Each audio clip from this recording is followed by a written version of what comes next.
दोस्तों बढ़ते हैं 13.4 के फोर्थ क्वेश्चन पे। मैंने पर्पसली इस क्वेश्चन को बोर्ड पे नहीं लिखा है क्योंकि क्वेश्चन बहुत ही ज़्यादा बड़ा है और अगर मैं क्वेश्चन लिखूंगा तो आधा बोर्ड तो क्वेश्चन से ही भर जाएगा।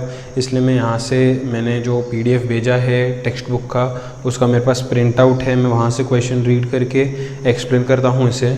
अ container open from the top is made up of metal sheet. इन लोगों ने बोला है कंटेनर है which is open from top, जो ऊपर से खुला हुआ है, and which is made up of metal sheet whose height is 16। तो वो जो कंटेनर बना हुआ है फ्रस्टम के शेप में उसका हाइट 16 है।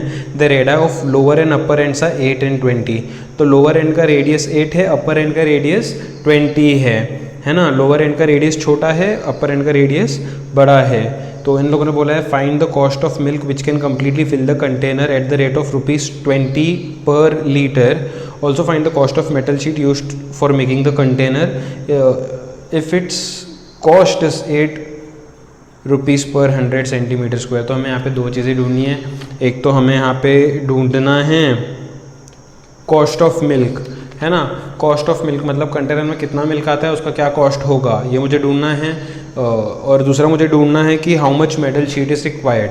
तो कॉस्ट ऑफ मिल्क मतलब कितना मिल्क उस कंटेनर में आ सकता है, मतलब उसका वॉल्यूम हो गया, जितना उसका वॉल्यूम होगा उतना ही मिल्क उसमें आ सकता है। तो एक तो मुझे वॉल्यूम ढूंढना है, दूसरा मुझे ढूंढना है कॉस्ट ऑफ मेटल शीट। अब वो कंटेनर को बनाने के लिए कितना मेटल शीट लगा होगा, जितना उसका आउटर एरिया होगा।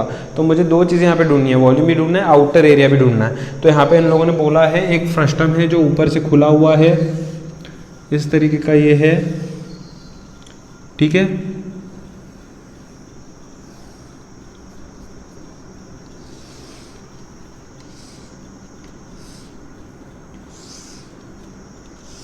ये इस तरीके का एक फ्रस्टम है which is open from upper and, यहाँ से खुला हुआ है, यहाँ से ये पूरा खुला हुआ है ताकि उसमें हम लोग मिल्क वगैरह पोर कर सके। Height is 16। इस फ्रस्टम का जो हाइट है वो है 16 centimetres. Radius of lower and upper ends are 8 and 20। Lower end का रेडियस जो है वो है 8 सेंटीमीटर, अपर एंड का जो रेडियस है वो है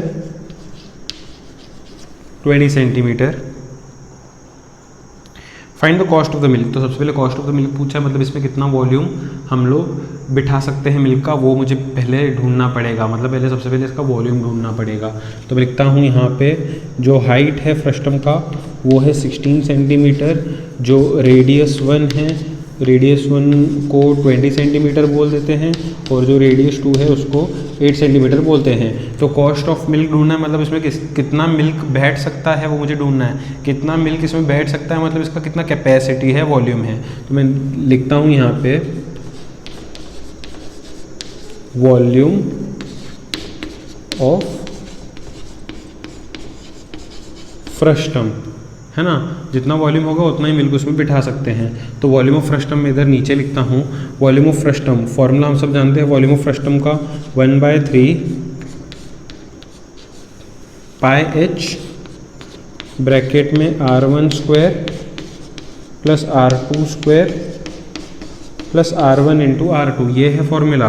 वैल्यू सब्सटीट्यूट करता हूँ 1/3 इंटू पाई का वैल्यू क्वेश्चन में 3.14 दिया है, अगर देखोगे तो पाई की जगह पे 3.14 लिखा है। h मतलब हाइट हो गया। हाइट कितना है यहाँ पे 16 है। अभी थोड़ा सा मैं डायरेक्ट करूँगा। R1 स्क्वायर, R1 मतलब 20 का स्क्वायर कितना होता है 400, प्लस R2 स्क्वायर, R2 कितना है 8 का स्क्वायर कितना होता है 64, प्लस R1 इंटू R2 मतलब इन दोनों का मल्टीप्लिकेशन 20 इंटू 8 कितना होता है 160।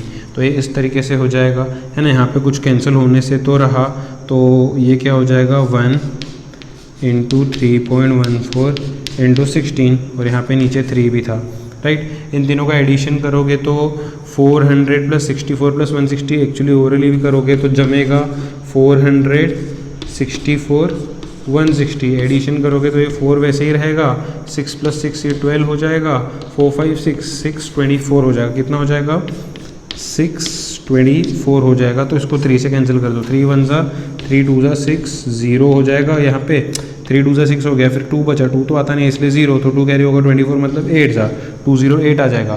तो 3.14 इंटू 16 इंटू 208 करना पड़ेगा ना। 3.14 इंटू 16 इंटू 208, इन तीनों का मल्टीप्लिकेशन करेंगे तो हमें फाइनली वॉल्यूम यहाँ पे मिल जाएगा, है ना। तो पहले मैं 208 इंटू 16 करता हूँ, तो मैं करता हूँ 208 इंटू 16, 6 8 ज़ा 48 हो जाएगा, 6004 एज इट इज़, 6 2 ज़ा 12 हो जाएगा, 0 एज इट इज़, 1 8 ज़ा 8, 1 0 ज़ा 0 एंड देन 1 2 ज़ा 2, तो ये क्या हो जाएगा 8, 4 + 8 12, ये 3 हो जाएगा यहाँ पे, ये 3 3 2 4, इन दोनों का प्रोडक्ट कितना आया 3 सॉरी 3328, उसको किससे मल्टीप्लाई करना है 3.14 से, तो यहाँ पे करता हूँ मैं 3328 को मल्टीप्लाई करना है 3.14 से, मल्टीप्लाई करो, 4 8 ज़ा 32, 4 2 ज़ा 8 9 10 11, 4 3 ज़ा 12 + 1 13, 4 3 ज़ा 12 + 1 13, तो इस तरीके से हो जाएगा,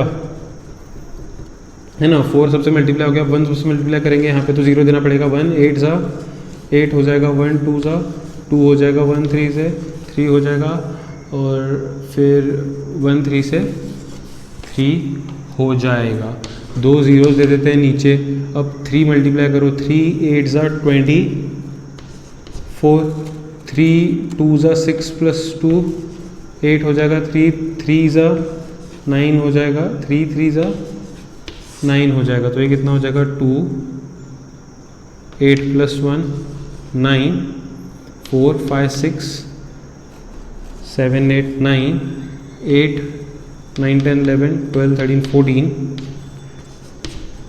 9 10 11 12 13 14 और 8 10, डेसिमल के बाद 2 है इसलिए लेफ्ट से 2 अंदर आने हैं, तो यहाँ पे आंसर कितना आया 104.92 सेंटीमीटर क्यूब, वॉल्यूम है ना, सेंटीमीटर क्यूब, ये आंसर आया। लेकिन इन लोगों ने क्या बोला है, find the cost of milk if the container is completely field at a rate of 20 rupees पर लीटर, है ना। तो मुझे 20 रुपीज़ पर लीटर मतलब वॉल्यूम लीटर में चाहिए, लेकिन मुझे यहाँ पे सेंटीमीटर क्यूब में मिला है ना, तो वॉल्यूम को लीटर में लाने के लिए क्या करते हैं, मुझे पता है, क्या पता है, 1 litre equal to 1000 centimetre cube होता है, 1 litre equal to 1000 centimetre cube होता है। तो अगर सेंटीमीटर क्यूब से लीटर में लेके आना है तो 1000 से डिवाइड करना पड़ेगा, तो अगर मैं इसको 1000 से डिवाइड करूँगा, क्या है 1049.92, है ना। इसको मैं अगर 1000 से डिवाइड करूँगा तो सेंटीमीटर क्यूब से आंसर लीटर में आ जाएगा। 1000 से डिवाइड करना मतलब पॉइंट को लेफ्ट साइड शिफ्ट करना, 3 ज़ीरोज़ है ना, तो 3 बार पॉइंट लेफ्ट में शिफ्ट होगा, आंसर आएगा 10.4492 लीटर्स, है ना। तो ये वॉल्यूम आ गया। अब कॉस्ट चाहिए मुझे मिल्क का ना, तो कॉस्ट का फॉर्मूला क्या होता है बताता हूँ मैं, rate into volume. Rate into volume क्यों, क्योंकि इन लोगों ने क्या बोला है 20 रुपीज़ पर लीटर बोला है, लीटर में क्या आया वॉल्यूम आया ना, इसलिए रेट इनटू वॉल्यूम करेंगे यहाँ पे। तो रेट कितना है 20 रुपये का 1 लीटर है, ऐसे कितने लीटर है 10.4992 लीटर्स हैं। अगर 20 से मल्टीप्लाई करोगे तो कितना आएगा, तो 20 से मल्टीप्लाई करने पे ये हो जाएगा 2 2 ज़ा 4, 2 9 ज़ा 18, 2 9 ज़ा 18 + 1 19, 2 4 ज़ा 8 + 1 9, 2 0 ज़ा 0, 2 1 ज़ा 2 है। तो फिर हम लोग 20 से मल्टीप्लाई करेंगे तो 209.984 रुपीज़ आ जाएगा। ये मल्टीप्लिकेशन सबको आता होगा, सब अपने हिसाब से कर सकते हैं। तो 209.984 रुपीज़ हो जाएगा, जिसको अप्रोक्सीमेटली राउंड करके 210 रुपीज़ भी हम लोग बोल सकते हैं। तो ये तो पहला पार्ट ख़त्म हुआ। दूसरे पार्ट में इन लोगों ने पूछा find the cost of metal sheet. अब ये बनाने के लिए कितना मेटल शीट लगेगा, एक चीज़ अगर क्वेश्चन में याद होगी तो इन लोगों ने कहा था ओपन फ्रॉम टॉप, ऊपर से खुला हुआ है, मतलब ऊपर तो मेटल नहीं लगा। अब मेटल कहाँ कहाँ पे लगा ऐसे बनाने में, एक तो एक कर्व्ड सरफेस एरिया में मेटल होगा लगा हुआ, है ना, और एक तो ये बेस जो है वो मेटल से बना हुआ है। तो क्या क्या मेटल से बना हुआ है? फ्रस्टम का कर्व्ड सरफेस एरिया मेटल से बना हुआ है और बेस जो है वो मेटल से बना हुआ है। तो कितना मेटल रिक्वायर्ड है? कर्व्ड सरफेस एरिया जितना और ये बेस जितना, है ना। तो मुझे अगर मेटल रिक्वायर्ड निकालना है तो मुझे कर्व्ड सरफेस एरिया और ये बेस का एरिया निकालना पड़ेगा। दोनों को ऐड करूंगा तो उतना मेटल मुझे यहाँ पे लगेगा, है ना।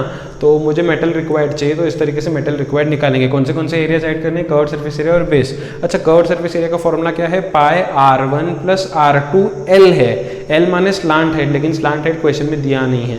तो सबसे पहले अभी मैं क्या करूँगा, ये फर्स्ट पार्ट खत्म होने के बाद यहाँ से सेकेंड पार्ट शुरू करता हूँ। सबसे पहले मैं ढूंढता हूँ स्लांट हाइट। फ्रस्टम में स्लांट हाइट का फॉर्मूला मैंने लिख के दिया हुआ है। स्लांट हाइट का फॉर्मूला क्या है? r1 minus r2 square plus h square, ये है। तो r1 माइनस r2 स्क्वायर करना है। r1 माइनस r2 कितना हो जाएगा देखना। r1 20 है, r2 8 है, तो 20 माइनस 8 करेंगे तो ये 12 का स्क्वायर हो जाएगा plus h square. Capital H कितना है? 16 है ना। तो ये 16 का स्क्वायर हो जाएगा। तो ये अंडर रूट कितना मिलेगा? 12 का स्क्वायर 144 होता है। तो 16 का स्क्वायर कितना होगा? 16 का स्क्वायर कितना होता है? फटाफट बताओ। 16 का स्क्वायर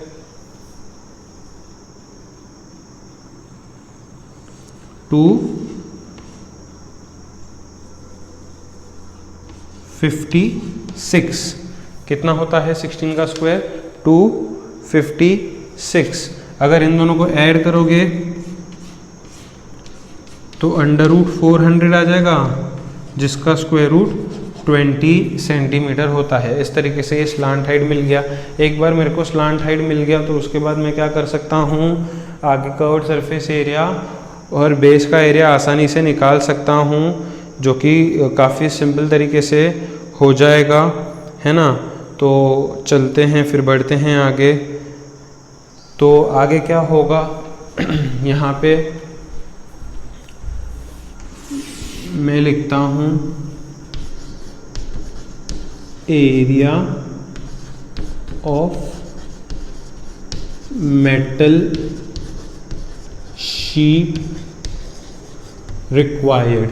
कितना मेटल शीट रिक्वायर्ड है? मैंने बोला curved surface area of frustum plus area of base. ऊपर का नहीं लेंगे क्योंकि ऊपर से खुला हुआ है ना, ऊपर से खुला हुआ है। तो फिर आगे क्या होगा? कर्व्ड सरफेस एरिया का फॉर्मूला लगाते हैं। कर्व्ड सरफेस एरिया का फॉर्मूला है पाई r1 प्लस r2 l है plus area of base. Base क्या है? एक सर्कल है, तो एरिया ऑफ सर्कल लेना पड़ेगा। एरिया ऑफ सर्कल का फॉर्मूला पाई r स्क्वायर है, लेकिन इधर कौन सा r है? 8 है। 8 मतलब r2 है ना। तो यहाँ पे ये हो जाएगा पाई, एरिया ऑफ सर्कल है पाई r स्क्वायर ना, क्योंकि सेकेंड रेडी से मैंने r2 लिखा। अब मैं क्या करता हूँ यहाँ पे, हाल फिलहाल पाई को वैसे ही रखता हूँ। r1 plus r2, r1 plus r2 मतलब 20 प्लस 8 28 हो जाएगा, राइट। और आगे स्लांट हाइट भी है। स्लांट हाइट कितना मिला था? 20 मिला था। तो स्लांट हाइट 20 प्लस ये पाया को वैसे ही रखता हूँ r2 स्क्वायर। r2 कितना है? 8 का स्क्वायर कितना होता है? 64 होता है। तो ये 28 इंटू 20 होगा कितना? 2 8 जा 16, 2 जा 4 प्लस 1 560 हो जाएगा। और सामने पाई है तो 560 पाई प्लस ये हो जाएगा 64 पाई। ऐड करो 560 प्लस 64, देखो कितना होता है ना। 560 प्लस 64 कितना होगा? 624 ना। आगे क्या है? पाई है। तो मैं क्या करता हूँ, अभी एक साथ पाई का वैल्यू यहाँ पे लगाता हूँ। वैसे यहाँ पे अलग लगा के आंसर लास्ट में ऐड करें तो वही आता, कोई दिक्कत वाली बात नहीं है, लेकिन मैं एक साथ ही लगाता हूँ, वो ज़्यादा आसान रहेगा। अब इन दोनों का प्रोडक्ट करेंगे तो कितना होता है? 4 4 जा 16 हो जाएगा, 4 2 जा 8 9 हो जाएगा, 4 6 जा 24 हो जाएगा। 1 0 लगाता हूँ मैं।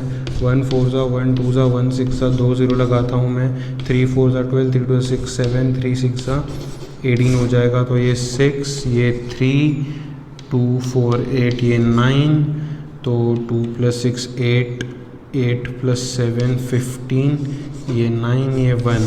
तो पॉइंट के बाद 2 है इसलिए लेफ़्ट से 2 अंदर आता हूँ मैं, तो मुझे आंसर मिलेगा 1959.36 सेंटीमीटर स्क्वायर, ये आंसर मिलेगा। उसके बाद वो लोग कहते हैं कि also find the cost of metal sheet making the container at ₹8 per 100 centimetre square. Okay, तो कॉस्ट का फॉर्मूला यहाँ पे क्या होगा, रेट इंटू एरिया होगा, है ना, क्योंकि यहाँ पे एरिया निकाला है। रेट कितना है, ₹8 पर 100 बोला है। कभी भी ऐसा है ना, ₹8 पर 100 मतलब अपॉन 100, ₹8 पर 100 मतलब अपॉन 100 इंटू एरिया कितना है 1959.36। परेशानी बहुत है यार।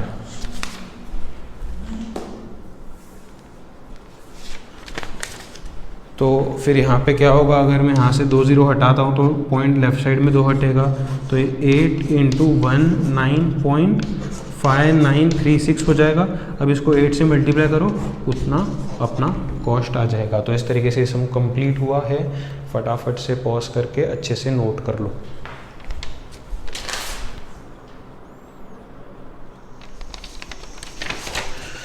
तो बढ़ते हैं इस एक्सरसाइज के आखिरी क्वेश्चन पे, जो कि है 13.4 का क्वेश्चन नंबर 5। फिफ्थ क्वेश्चन कहता है metallic right circular cone 20 centimetres है। एक मेटेलिक राइट सर्कुलर कोन है जिसका हाइट 20 सेंटीमीटर है, उस वर्टिकल एंगल इज 60 डिग्री। उसका जो वर्टिकल एंगल है वो 60 डिग्री है। वर्टिकल एंगल मतलब जो ऊपर वर्टेक्स पे एंगल बनेगा वो 60 डिग्री है।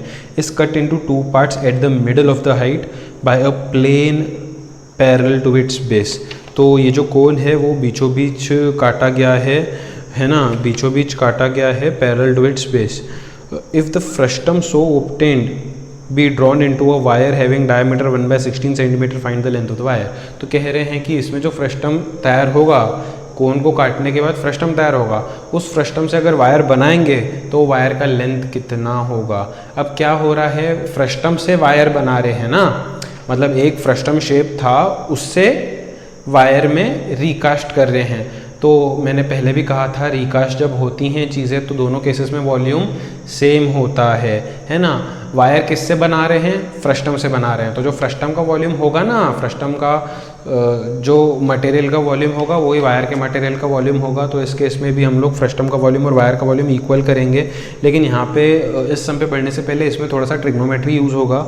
ट्रिग्नोमेट्री चैप्टर हमने पढ़ा नहीं है, 10th स्टैंडर्ड का चैप्टर है। अब चैप्टर का ज़्यादा डेप्थ में मैं एक्सप्लेनेशन नहीं दूंगा, वो तो ट्रिग्नोमेट्री में ही करेंगे। लेकिन बस एक फॉर्मूला है उसमें tan थीटा, है ना। ट्रिग्नोमेट्री में रेशोज़ होते हैं अलग अलग, sine theta, cos theta, tan theta. ये रेशोज़ क्या करते हैं, ये रेशोज़ जो हैं वो एंगल के बीच में, ट्राइंगल के एंगल के बीच में और साइड्स के बीच में रिलेशन देते हैं, है ना। ट्रिग्नोमेट्री हमेशा राइट ट्राइंगल में ही आता है, ज़्यादा डिटेल में नहीं जाते हैं। बस उसमें एक जो फॉर्मूला है जो अभी हम लोग इसमें इस्तेमाल करेंगे वो पढ़ लेते हैं। सम थोड़ा सा मुश्किल है, ट्रिग्नोमेट्री समझने के बाद पूरा इसका जो है क्लियर हो जाएगा कॉन्सेप्ट। तो सबसे पहले मान लो एक राइट ट्राइंगल है, ये कहीं पे लिख लेना, राइट ट्राइंगल है ABC, ये 90 डिग्री होगा। 90 डिग्री की अपोजिट हमेशा हाइपोटेनस होता है, 90 डिग्री की अपोजिट हमेशा हाइपोटेनस होता है। मान लो मैं कोई एक एंगल मानता हूँ यहाँ पे थीटा, इसको थीटा पढ़ते हैं, क्या पढ़ते हैं, थीटा, है ना। थीटा मतलब कोई एंगल है जो कि मुझे अननोन है, कोई भी एंगल है, कोई भी हो, कुछ भी हो सकता है वहाँ पे। मान लो कोई एंगल है थीटा, तो थीटा का जो अपोजिट साइड होता है उसको अपोजिट ही बोलते हैं। थीटा का जो अपोजिट, जैसे 90 के अपोजिट वाले साइड को हाइपोटेनस बोला, तो थीटा के जो अपोजिट साइड होगा उसको अपोजिट ही बोलेंगे, और जो रह जाएगा साइड उसको एडजेसेंट बोलेंगे, और जो साइड रह जाएगा उसको एडजेसेंट बोलेंगे। तो इसमें जो मैं एक फॉर्मूला लर्न करने वाला है वो बोल रहा हूँ, तो वो है tan थीटा का। किसका, tan थीटा का। tan थीटा का फॉर्मूला क्या है, अपोजिट अपॉन एडजेसेंट। क्या है फॉर्मूला, अपोजिट अपॉन एडजेसेंट। क्या है फॉर्मूला, अपोजिट अपॉन एडजेसेंट। तो अपोजिट मतलब BC और एडजेसेंट मतलब ए बी, तो ये एंगल के बीच में और साइड्स के बीच में रिलेशन आ गया। तो इस तरीके से ये फॉर्मूला याद कर लेना है सबको। मुझे मालूम है थोड़ा सा अलग लगता होगा क्योंकि ट्रिग्नोमेट्री हमने पढ़ा नहीं है, लेकिन ये जो सम है 5th क्वेश्चन उसमें ये इस्तेमाल करना ही पड़ेगा, तो ही सम में आगे हम लोग बढ़ सकते हैं। इसलिए इतना जो है वो कहीं पे लिख लो और इतना समझ लो कि tan थीटा का फॉर्मूला क्या है, अपोजिट अपॉन एडजेसेंट, है ना। tan थीटा का फॉर्मूला क्या है, opposite upon adjacent. tan theta opposite ये है, एडजेसेंट ये है, 90 के अपोजिट तो हाइपोटेन्यूस होगा। तो बस इतनी चीज़ें पॉज करके कहीं पे लिख लो ताकि हम लोग फिर सम पे बढ़ें। तो ये तो मैं रब कर लेता हूँ, आई होप सब लोगों ने लिख लिया होगा, पॉज करके कहीं पे नोट कर लिया होगा। बढ़ते हैं क्वेश्चन पे फिर से। A metallic right circular cone 20 centimetres high. एक कोन है, ढंग से समझना है इस सम को। एक कोन है विच इज़ 20 सेंटीमीटर हाई, जिसका हाइट है 20 सेंटीमीटर्स। वर्टिकल एंगल इज 60, ये जो वर्टिकल एंगल है ऊपर ये कितना है, 60 डिग्री का एंगल है। Is cut into 2 parts at the middle of the height. तो मिडल ऑफ द हाइट मतलब 20 है ना पूरा हाइट, तो मिडल ऑफ द हाइट मतलब 10 है ना। ये ऊपर 10 नीचे 10, तो ये बीच में मिडल पार्ट होगा, वहाँ पे इसको एक कट कर दिया है, ऊपर से कट कर दिया है और निकाल दिया है साइड में, है ना। ऊपर से कट कर दिया और निकाल दिया है साइड में, तो नीचे एक फ्रस्टम तैयार होते हुए सबको नज़र आता होएगा, है ना। अब इन लोगों ने क्या बोला है, frustum so obtained is drawn into a wire. इस फ्रस्टम को वायर में कन्वर्ट कर रहे हैं। Having diameter 1/16, find the length of the wire. तो मुझे वायर का लेंथ ढूंढना है। लेकिन एक चीज़ यहाँ पे समझ लो कि अब मैं यहाँ पे ये सेंटर है, ये यहाँ पे कनेक्ट करता हूँ, ये भी सेंटर है, यहाँ पे कनेक्ट करता हूँ। तो ये मान लो रेडियस 1 है फ्रस्टम का, ये मान लो रेडियस 2 है फ्रस्टम का, लेकिन दोनों ही अननोन है ना। फ्रस्टम का हाइट तो मैं जानता हूँ 10 है और ये ऊपर का हाइट भी 10 है, ये भी मुझे पता है ना। लेकिन मुझे रेडियस जब तक पता नहीं चलेगा तब तक हम लोग सम को आगे नहीं कर सकते हैं, इसलिए मुझे रेडियस ढूंढना है यहाँ पे। तो मैं यहाँ पे क्या करता हूँ, कुछ नाम दे देता हूँ। इसको देता हूँ ए, इसको देता हूँ बी, इसको देता हूँ सी, इसको देता हूँ डी, इसको देता हूँ ई। तो यहाँ पे राइट ट्रायंगल्स बनते हुए नज़र आते होंगे। सबसे पहला राइट ट्रायंगल यहाँ पे बनेगा जो कि है ए बी ई। तो मैं क्या करता हूँ, मैं लिखता हूँ सबसे पहले let C D be radius 1 and B E be radius 2। अब शुरू करता हूँ मैं सम को। पहला राइट ट्रायंगल दिख रहा है ए बी ई। मैंने बोला ट्रिग्नोमेट्री सिर्फ राइट ट्रायंगल में लगता है। अब तुम सोचोगे ये राइट क्यों है, ये 90 क्यों है, क्योंकि ये हाइट है ना, परपेंडिकुलर हाइट बोलते हैं इसको। ये हाइट है, हाइट हमेशा परपेंडिकुलर ही होता है, इसलिए 90 है वो। तो मैं लिखता हूँ इन ट्रायंगल, पहला ट्रायंगल क्या है ए बी ई, क्या है ए बी ई। अगर जमता नहीं है तो मैं यहाँ पे निकालता हूँ। देखो ऐसा एक ट्रायंगल है यहाँ पे ए बी ई, ये 90 डिग्री है। अच्छा ये पूरा एंगल 60 था, तो क्योंकि ये परपेंडिकुलर बीचों बीच जाएगा तो ये इसको 30 में कट कर देगा। इधर 30 होगा, उधर 30 होगा। एग्जैक्टली बीच से आता है हाइट, एग्जैक्टली बीच से, तो वर्टिकल एंगल को 2 इक्वल हाफ्स में डिवाइड करता है। तो ये 30 हो गया, है ना, ये 90 है। अब मेरी बात गौर से सुनना है। यहाँ पे मुझे tan थीटा लगाना है, मेरा थीटा 30 है, तो मैं कैसे लगाऊंगा, in triangle A B E में लिखता हूँ tan 30, है ना। फॉर्मूला क्या था, tan थीटा का फॉर्मूला क्या था। चलो ठीक है, मैं डायरेक्टली नहीं करता हूँ, मैं एक बार पूरा लिख के ढंग से समझाता हूँ। tan थीटा क्या है, tan थीटा का फॉर्मूला अपोजिट अपॉन एडजेसेंट, अभी अभी पढ़ा था। tan थीटा कितना है, 30 डिग्री है, राइट। अपोजिट 30 डिग्री का अपोजिट कौन है, बी ई, अपॉन एडजेसेंट कौन होगा, ए बी। थीटा का अपोजिट और ये एडजेसेंट होता है, तो इस तरीके से लिखा। tan 30 का ना ट्रिग्नोमेट्री जब चैप्टर पढ़ेंगे तो उसमें एक ट्रिग्नोमेट्रिक टेबल होता है जहाँ पे सारे वैल्यूज़ जो हैं वो दिए होते हैं। तो उसमें tan 30 का वैल्यू आता है 1/√3। ये tan 30 का वैल्यू है, याद कर लो, 1/√3। बाकी लिखना कैसे, इसका ट्रिक वगैरह क्या है बनाने का ट्रिग्नोमेट्रिक टेबल का, वो ट्रिग्नोमेट्री में देखेंगे। बीई क्या है, बीई ध्यान दो, बीई क्या है, रेडियस 2। बीई है रेडियस 2 जो कि मुझे ढूंढना है, upon A B. A B कितना है, ए बी तो 10 है ना, देखो ऊपर वाला हाइट, ए बी कितना है 10 है, ये 10 को अगर मैं ऊपर भेजूंगा तो 10/√3 इक्वल्स टू R2 बचेगा। तो इस तरीके से मुझे R2 मिल गया। सेम तरीके से मुझे R1 भी ढूंढना है, सेम तरीके से मुझे R1 भी ढूंढना है। अभी मैंने ABE ट्राइंगल लिया था, अब मैं ACD ट्राइंगल लूँगा, है ना। इन ट्राइंगल ACD, देखो मैं यहाँ पे बनाता हूँ, कुछ इस तरीके का ट्राइंगल है, बड़ा सा ACD है ना। तो मैं लिखता हूँ tan theta equals to opposite upon adjacent. tan theta तो 30 है यहाँ पे, है ना, ये थीटा है 30 है ना, यहाँ पे मैंने यहाँ पे भी 30 लिखा था। ये ट्राइंगल लिया है मैंने ACD, तो ये 30 है, तो 30 है। अपोजिट क्या है उसका, CD, और ये बारी एडजेसेंट क्या है, AC। थोड़ा सा ध्यान देना, tan 30 का मैंने वैल्यू बताया कितना है, 1/√3 है। CD क्या है देख सकते हो, CD क्या है, R1 है, CD है R1 अपॉन AC देखो डायग्राम में कितना है AC। आई होप सबको दिखता होगा, कोई बता पाएगा तो ज़्यादा बेहतर रहेगा। AC क्या है, ये AC पूरा 20 है, बिल्कुल सही 20 है। 20 ऊपर जाएगा तो क्या होगा, 20/√3 इक्वल्स टू R1। तो इस तरीके से रेडियस 1 भी मिल गया मुझे, दोनों रेडियस मिल गए जो कि मुझे चाहिए था। अब ये लोग क्या कह रहे हैं कि ये फ्रस्टम जो है नीचे, ऊपर से तो काट दिया है समझो ना, तो ये जो फ्रस्टम है वो वायर में कन्वर्ट किया है। अब वायर का डायामीटर 1/16 है, ठीक है। तो मैं यहाँ पे फॉर वायर बोल के लिखता हूँ,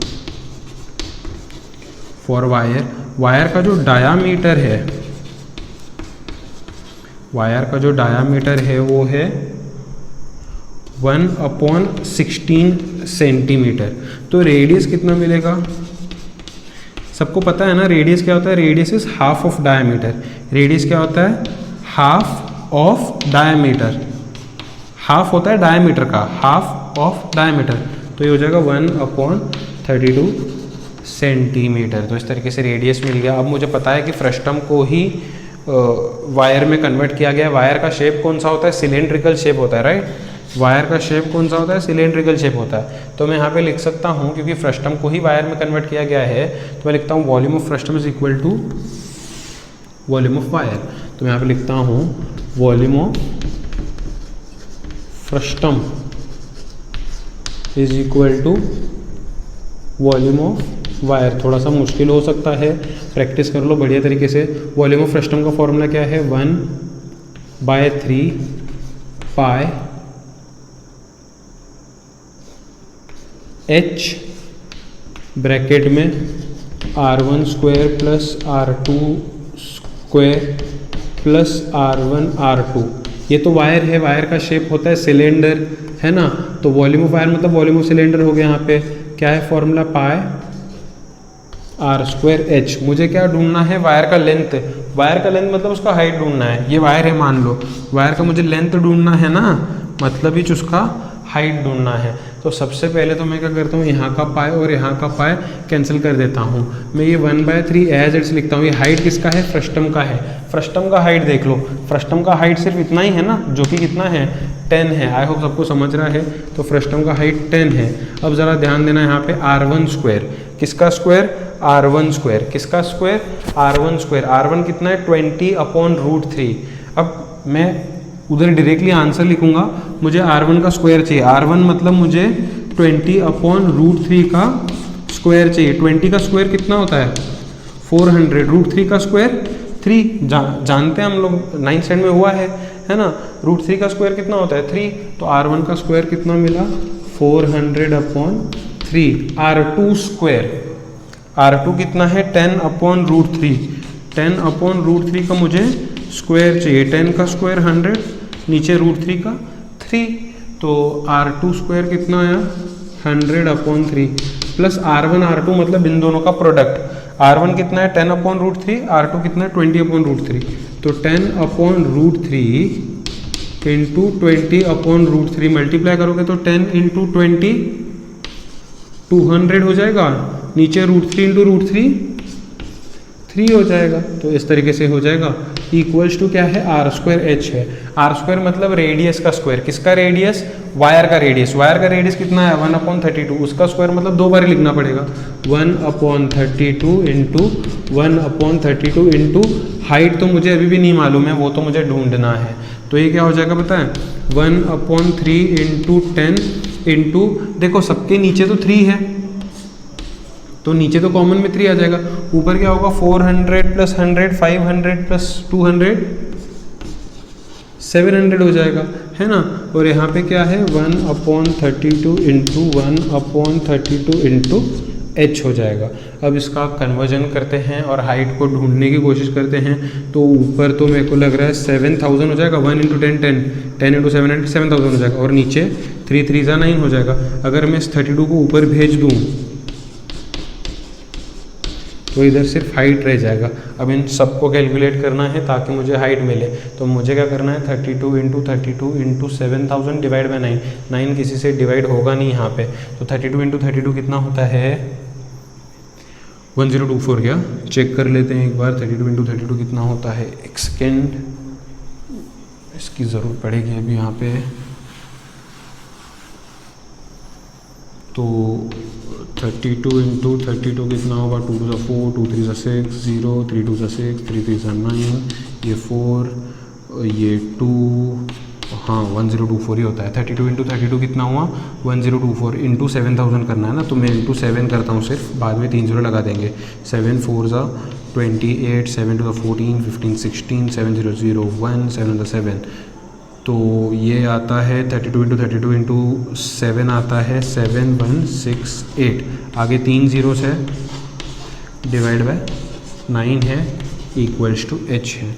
तो ये इस तरीके से आ जाएगा। अब इसको 9 से डिवाइड करना है। कैलकुलेशन थोड़ा सा टफ है, उतना भी नहीं, 10th स्टैंडर्ड के बच्चे कर सकते हैं। तो ये क्या है 7168 0 0 0। तो 9 से करना है इसको डिवाइड। तो सबसे पहले